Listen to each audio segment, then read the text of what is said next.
Bismillahirrahmanirrahim. Assalamualaikum warahmatullahi wabarakatuh. Apakah tajuk kita seterusnya? Tajuk kita seterusnya adalah dakwah ke Taif.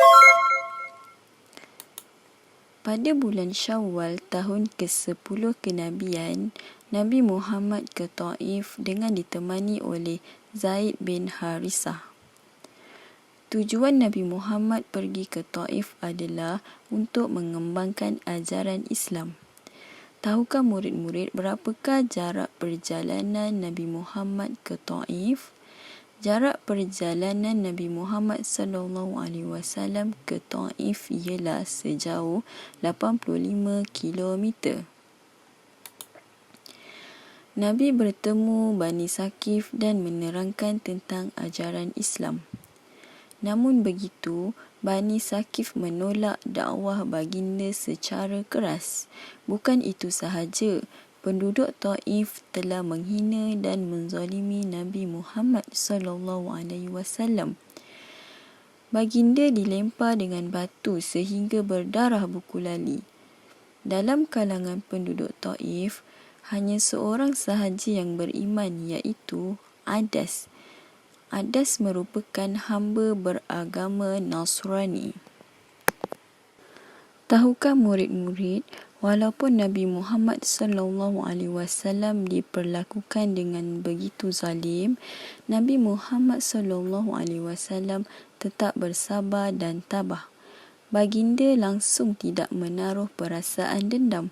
Malah Nabi Muhammad SAW mendoakan agar penduduk Taif menjadi orang yang beriman suatu hari nanti. Alangkah baiknya akhlak Nabi Muhammad SAW. Berikut merupakan antara sifat Nabi Muhammad SAW semasa berdakwah. Yang pertama, Nabi Muhammad sentiasa bersifat amanah.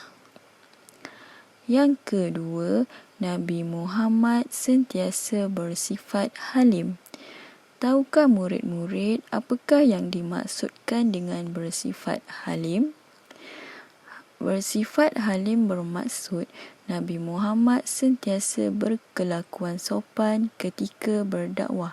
Nabi Muhammad sentiasa bercakap dengan sopan. Yang ketiga, sifat Nabi Muhammad semasa berdakwah adalah bijaksana. Yang keempat, Nabi Muhammad sentiasa bersifat pemaaf. Yang kelima, Nabi Muhammad sentiasa bercakap benar. Dan yang keenam, Nabi Muhammad sentiasa bersifat sabar. Itu adalah di antara sifat Nabi Muhammad SAW semasa berdakwah.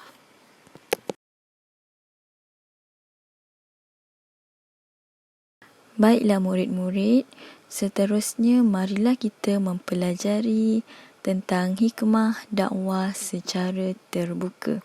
Apakah dia hikmah dakwah secara terbuka?